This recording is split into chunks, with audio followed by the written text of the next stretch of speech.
حسين الشحات.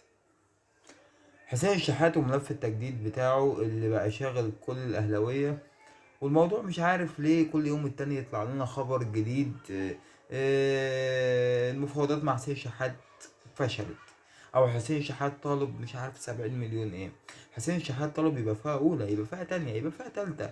حسين الشحات جايله عرض من السعودية ومش عارف في ايه، وهيروح فين وهيعمل ايه وهيسوي ايه. الخطيب مش موافق على الحتة الفلانية. ما نهدى يا رجالة على نفسنا، ما نهدى كده ونصلي على النبي.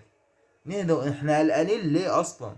هو احنا بعد كل اللي احنا عدينا بيه، رمضان صبحي وعبد الله السعيد واحمد فتحي وكل الهري اللي فات ده، وشفنا كلنا بعد ما وشريف اكرامي، شفنا كلنا الهري ده كله لما طلع من النادي الاهلي ايه اللي حصل؟ شفنا البطولة اللي كانت غايبة عننا مدة 7 سنين تقريبا، جات لنا 3 مرات يا باشا. بعد ما كنا بنقول التسعة يا اهلي، دلوقتي بنقول ال12 يا اهلي، الثانية 10 يا اهلي. فندعي على نفسنا. حسين الشحات جدد، يا اهلا بيه، افضل لاعب في الدنيا. ما جددش، مع السلامه يا باشا، ولا هتفرق معانا. متشكرين على اللي انت قدمته لينا، وربنا يوفقك في اللي جاي. انما هنقف عليك مستحيل، ابسولوتلي يا باشا مصر.